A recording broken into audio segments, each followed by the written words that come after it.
कक्षा 10 की आपकी जो प्रश्नावली 12.2 है, यानी एक्सरसाइज 12.2, उसके अब हम इस चौथे यानी फोर्थ वाले क्वेश्चन को सॉल्व करते हैं। इसमें लिखा है कि एक कलमदान घनाभ के आकार की एक लकड़ी से बना है, यानी एक कोई आपके पास पेन का जो स्टैंड है, पेन को रखने वाला जो होता है जिसमें हम पेन रखते हैं, वो एक क्यूबॉइड के शेप का है और वो एक लकड़ी का बना हुआ है, यानी वुड से ये आपका बना हुआ है। ये जो कलमदान है वो कुछ इस तरीके से है और इसी में हम अपनी ये जो देखो ये जो पेन है उनको हम इसमें रख सकते हैं, ठीक है कि नहीं। चलिए, जिसमें कलम रखने के लिए 4 शंक्वाकार गड्ढे बने हैं। अगर हम देखते हैं अपने पेन को, अगर हम देखते हैं, हम सभी जानते हैं कि जो पेन है अगर उसको अगर ऐसे रखना है तो ये देखिए ये इतना, ये जो इसका हिस्सा है वो एक तरीके से शंकु के आकार का, देखो यहाँ पर पतला और यहाँ पर ये थोड़ा सा चौड़ा होता हुआ चला जाता है। तो ये अगर इसको हम इस तरीके से रखेंगे तो इसका इतना हिस्सा इस कलमदान के इन हिस्सों में जाएगा, यानी कि ये जो कोन के शेप का ये जो हिस्सा है पेन का वो इसमें जो है लगेगा और आपका जो पेन है उसमें लगा रहेगा, ठीक है कि नहीं। चलिए, और कितने ऐसे उसमें जो है ये गड्ढे किए गए हैं इस शंकु के आकार के, यानी कि कोन के आकार के कितने गड्ढे हैं इसमें, 1 2 3 4 गड्ढे उसमें किए गए हैं। घनाभ की जो विमाएँ हैं, अब ये जो आपका ये जो लकड़ी का ये जो टुकड़ा था जिससे ये कलमदान बना हुआ था, उसकी विमाएँ यानी डायमेंशन क्या लिखा है, 15 × 10 × 3.5, यानी 15 × 10 सेंटीमीटर × 3.5 सेंटीमीटर। इसका मतलब होता है ये लंबाई है, ये चौड़ाई है, ये ऊंचाई है, यानी ये लेंथ है, ये ब्रीथ है और ये आपकी हाइट है, ठीक है कि नहीं। किसकी, ये जो आपका ये जो लकड़ी का जो टुकड़ा था, यानी ये जो वुडन पीस जो था, ठीक है कि नहीं, उसकी लंबाई चौड़ाई और ऊंचाई आपको यहाँ पर बता दी गई है। प्रत्येक गड्ढे की त्रिज्या 0.5 सेंटीमीटर है, ठीक है कि नहीं। तो उन्होंने ये भी कहा है कि ये जो गड्ढे हैं 1 2 3 4, ये जो डिप्रेशन जो इसमें बने हुए हैं उनमें से हर एक की त्रिज्या यानी रेडियस, क्योंकि हम जानते हैं कि जब भी कोई शंकु बनता है, कोई भी शंकु बनता है, जैसे इन चारों गड्ढों में से हमने एक गड्ढे की आकृति को यहाँ पर आपको अलग से बना के बताया है, जो कुछ इस प्रकार से होगी, जिसमें इसकी जो आपकी रेडियस है, यानी यहाँ से लेके यहाँ तक की ये जो दूरी है, त्रिज्या जो है वो 0.5 सेंटीमीटर है, रेडियस 0.5 सेंटीमीटर है और गहराई 1.4 सेंटीमीटर, यानी हर एक गड्ढा आपका इसकी जो गहराई है, गहराई का मतलब इसकी ये जो ऊंचाई है, कहने का मतलब h हाइट, वो 1.4 सेंटीमीटर है, ठीक है कि नहीं। पूरे कलमदान में लकड़ी का आयतन ज्ञात कीजिए। अब उन्होंने ये कहा है कि यहाँ पर ये जो आपका कलमदान है, ये जो कलमदान आपको दिखाई दे रहा है, इसमें आपको क्या करना है कि लकड़ी जो है उसका कितना जो आयतन है, वॉल्यूम है, वो कितना है। तो देखिए, अगर हमसे ये कहते कि ये केवल एक लकड़ी का टुकड़ा है, ये लकड़ी का टुकड़ा है, इसमें आपकी लकड़ी का आयतन कितना है, तो हम क्या करते, इस घनाभ, ये जो आपको क्यूबॉइड जो दिख रहा है, इसका आयतन हम इसमें निकाल देते हैं। और जो घनाभ होता है यानी जो क्यूबॉइड होता है, उसका आयतन का फॉर्मूला होता है लंबाई गुणा चौड़ाई गुणा ऊंचाई। लेकिन इसमें से हमने 1 2 3 4 शंकु के आकार के, यानी 4 कॉनिकल शेप के हमने 4 गड्ढे भी उसमें कर रखे हैं, यानी उतनी लकड़ी उसमें से हटा दी गई है। तो अब कितनी बचेगी, तो देखिए, पूरी लकड़ी का जो आपका पूरी जो लकड़ी जो है, ये जो क्यूबॉइड के आकार की जो आपका ये जो लकड़ी का टुकड़ा दिख रहा है, इसके आयतन में से हम उन चारों के चारों ये जो गड्ढे हैं उनके आयतनों को हटा देंगे जो कि शंकु के आकार के थे। तो हमें इस लकड़ी का जो भी बचा हुआ जितना भी आपका आयतन है वो हमें यहाँ पर छात्रों प्राप्त हो जाएगा, ठीक है कि नहीं। यही सब कुछ हमें इसमें करना है। चलिए, तो इसको अब हम आगे सॉल्व करते हैं। गड्ढे की गहराई यहाँ समझा रखी थी छात्रों, height of depression h = 1.4 centimetre. गड्ढे की जो त्रिज्या है यानी रेडियस ऑफ डिप्रेशन r, जो कि 0.5 सेंटीमीटर है।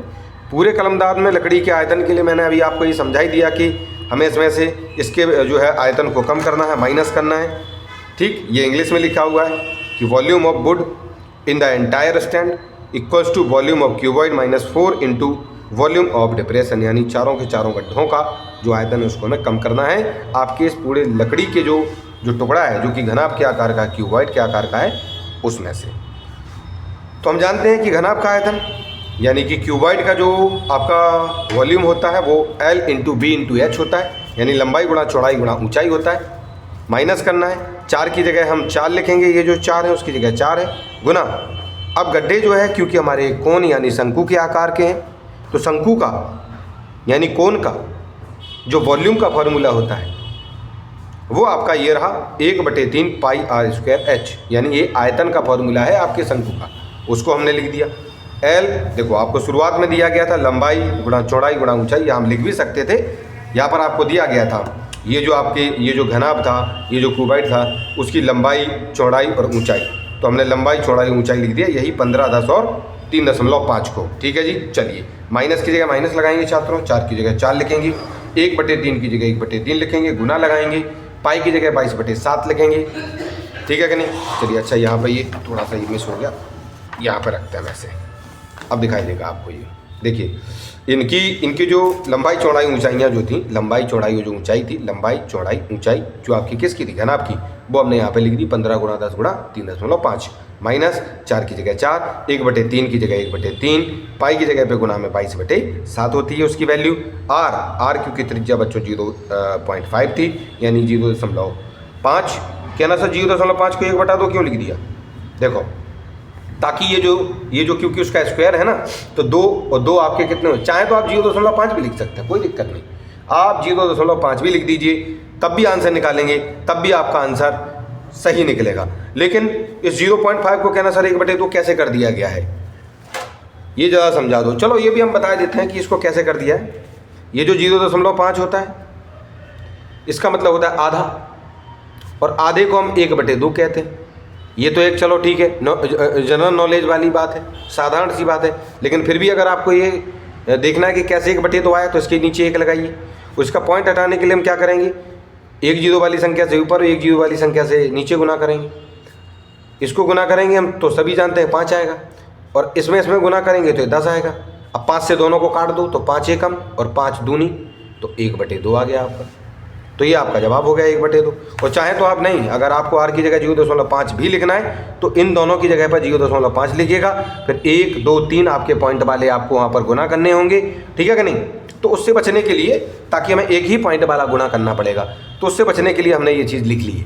और साथ में ये जो 4 है, इस 2 से और इस 2 से ये 4 भी तुम्हारा कट जाएगा, तो ये एक काम और हमारा यहाँ पर बन जाएगा। ठीक है कि नहीं? आपके पास दोनों ही ऑप्शन है, आप जैसा करना चाहें। ठीक है कि नहीं? कोई दिक्कत की बात नहीं है। चलिए अब इतने को छात्रों हम सॉल्व करते हैं। इतने को सॉल्व करेंगे तो देखिए क्या क्या लिखा हुआ है। यहाँ लिखा है 15 × 10 × 3.5। अब यहाँ पे सबसे पहले हम क्या करते हैं, अच्छा इसके साथ में ये भी लिखा हुआ है, इसको अलग से सॉल्व करते हैं, इसको अलग से सॉल्व कर लेंगे। तो 15 की जगह तो छात्रों हम 15 लिख लेंगे, और यहाँ पे देखो 3.5 और 10 का गुना होगा, तो हम सभी जानते हैं क्योंकि पॉइंट के बाद एक अंक है, एक जीरो है, तो ये जो पॉइंट है वो आपका हट जाएगा और आपका जवाब 35 आ जाएगा। नहीं तो आप करके देख लेना, आपका आंसर यही होगा। अब यहाँ पे 15 और 35 इन दोनों का आपस में गुना करना है। ठीक है, तो यहाँ होगा 75 और यहाँ होगा 45। ये 5 होगा, ये 2 होगा, ये 5 होगा, तो 525 होगा। तो इतने की जगह पर हमारा देखिए यहाँ पर हमारा क्या लिखा हुआ है, सॉल्यूशन करने के बाद 525 है, फिर माइनस है छात्रों आपका। ठीक है, और 1.47 आ रहा है वहाँ पे। तो इतने को सॉल्व करने पर आपका 1.47 आ रहा है इन सभी को। ठीक है, तो इसको सॉल्व करते हैं। क्या क्या लिखा है जी, वो माइनस, तो यहाँ पर माइनस को छोड़ के हम ये जो 4 लिखा है, 4 × 1/3 गुना, चलो माइनस भी लगा ही देते हैं, 22/7 गुना 1/2 गुना 1/2 और अपन में 1/4। पिछले वाले क्वेश्चन में बच्चों हमने 7 और 1.4 को आपको हमने काट के बताया था, इसको बताया था कि इसका जवाब 0.2 होगा। ठीक है कि नहीं? कैसे होगा, 1.4 होगा, बटे में आप 7 लिखोगे, पॉइंट हटाओगे पहले तो 10 से ऊपर गुना, 10 से नीचे गुना करोगे बच्चों। यहाँ पे आप देखेंगे, यहाँ पे आपके आएंगे जवाब 14 और नीचे हो जाएंगे 70। 70 से आप बच्चों क्या करेंगे, इस 14 में भाग करेंगे, भाग नहीं जा रहा इसलिए 0, पॉइंट लगाएंगे, उसके बदले 0 मिलेगा। 2 बार आप इसको डिवाइड करेंगे, फिर भी चलो यहाँ पर भी हमने बता दिया कि कहाँ आप उस दूसरे वाले क्वेश्चन को ढूंढते फिरेंगे। तो यहाँ पर आपको इस 7 और ये जो 1.4 है उसको काटने पर आपको 0.2 यानी 0.2 प्राप्त हुए हैं। देखिए ये जो 4 है, इस 2 से जब हम इस 4 को काटेंगे तो 2 आएंगे, और फिर इस 2 से इस 2 को काट देंगे, पूरे तरीके से वो कट जाएगा, एक वहाँ पर आपका बचा रह जाएगा। ठीक है कि नहीं। चलिए उसके बाद यहाँ क्या क्या चीज़ें आपकी बची रहती हैं। यहाँ पर जो चीज़ें आपकी बचती हैं, यहाँ देखेंगे आप 1 बचता है यहाँ, तो 1 का गुना 1 में होगा 1 होगा, 1 का गुना 22 में होगा तो 22 आएंगे, और 22 का गुना 1 में होगा तो फिर से 22 ही होंगे, और फिर उस 22 का गुना 1 में होगा तो फिर 22 होंगे। ठीक है कि नहीं। और फिर उस 22 का गुना 0.2 के साथ आपको करना है, और बटे में 3 भी है, बटे में क्या है आपका 3 भी है। तो हम क्या करेंगे, ये जो आपका 22 गुना 0.2 है, इसका पहले हम गुना करते हैं, तो यहाँ होगा 44, और गुना करने पर यहाँ 0 आएगा, यहाँ 4 0। अब पॉइंट के बाद क्योंकि एक अंक है तो यहाँ पर हम पॉइंट लगा देंगे छात्रों, और आपका जवाब कितना होगा, आपका जवाब होगा 04.4 यानी 4.4 हम इसको बोल सकते हैं। यानी हम यहाँ क्या लिख देंगे 4.4, और बटे में कितना हो जाएगा छात्रों 3। अब हम क्या करेंगे, इसका पहले पॉइंट हटाएंगे, ऊपर 10 और नीचे भी 10। तो यहाँ आप जब इसको सॉल्व करेंगे, इन दोनों का गुना करेंगे तो आपका 44 होगा, और इन दोनों को गुना करेंगे तो 30 होगा। अब 30 से हमें बच्चों 44 में करना है भाग, 30 से हम करेंगे 44 में भाग, तो आप एक बार पढ़ सकते हैं, और जब आप इसको पढ़ेंगे तो 30 आएंगे छात्रों, यहाँ पर 14 होंगे, आप पॉइंट लगाएंगे आपको 0 मिलेगा। आप इसको 4 बार पढ़ सकते हैं और 120 आपको यहाँ पर प्राप्त होगा। यहाँ पर आप घटाएंगे 0 बचे 0 और यहाँ 2 बचेगा। ठीक है कि नहीं। उसके बाद पॉइंट लगा, एक 0 फ्री मिलेगा। आप 6 बार पढ़ेंगे वाली के, यहाँ पर आपका जवाब 180 होगा। यहाँ पर फिर 20 बचेगा, उसके बाद फिर 0 लेंगे तो फिर से 6 बार ही पढ़ना है। यानी यही वाली चीज़ जो है बार बार आपकी रिपीट होती रहेगी, यानी 1.466 आपका आता जाएगा। तो आपको करना क्या है कि आपको एक छोटा सा काम ये करना है कि 6 को हटाना है, और ये 1 बन जाएगा, और ये 1 आगे में जुड़ जाएगा तो ये 47 हो जाएगा। तो इस तरीके से जब हम ये पॉइंट के बाद वाली चीज़ों को जब हम कम करते हैं तो जो 5 से बड़ी संख्या है वो 1 बनकर अगले वाले में जुड़ जाती है। तो ये 6 5 से बड़े थे, 1 बनकर इस वाले में जुड़ गए तो ये 7 हो गया, इसलिए हमारा जवाब 47 हो गया इधर। तो 1.47 इस प्रकार से आपको यहाँ जो आपका लिखा हुआ है वाले का ये आपको प्राप्त हो जाएगा। बाद में हम क्या करेंगे, बाद में इन दोनों को आपस में हम जोड़ देंगे। ठीक है कि नहीं। चलिए, जोड़ना नहीं है जी, घटाना है, माइनस है। तो 525 में से वाले छात्रों 1.47 को आपको कम करना है। इधर हम पॉइंट मानेंगे क्योंकि इस संख्या में पॉइंट नहीं था जबकि इसमें था, तो पॉइंट के इधर 525 हैं और इधर पॉइंट के इधर 1 है, यानी 525 यानी 525 बड़े हैं। इसको ऊपर लिखेंगे, इस वाली संख्या का पॉइंट, इस वाली संख्या का पॉइंट नीचे ऊपर होगा। राइट साइड में 47 है, लेफ्ट साइड में 1 है। जहाँ नहीं है कुछ वहाँ 0 0 0 लगाएंगे, और क्योंकि इनको घटाना है तो घटाने का साइन लगाएंगे। यहाँ पर आप घटाएंगे तो 3 आएगा, यहाँ पर जब आप घटाएंगे तो आपका जवाब 5 होगा, पॉइंट लगाएंगे, और यहाँ घटाएंगे तो यहाँ 3 आएगा, यहाँ 2 होगा और यहाँ पर 5 होगा। ठीक है। तो इस तरीके से जो आपका जवाब है वो 523.53 सेंटीमीटर क्यूब यानी 523.53 सेंटीमीटर क्यूब आपको आंसर यहाँ पर छात्रों प्राप्त हो जाएगा। ठीक है कि नहीं। चलिए, तो इस तरीके से यहाँ पर आपकी ये जो लकड़ी ये जो बची हुई थी इस वाले कलमदान में, उसमें उसका लकड़ी का जो आयतन है यानी लकड़ी का ये जो वॉल्यूम है वो आपको यहाँ पर प्राप्त हो गया है। और इस तरीके से ये वाला हमारा जो 4th क्वेश्चन है वो हमारा यहाँ पर सॉल्व हो जाता है।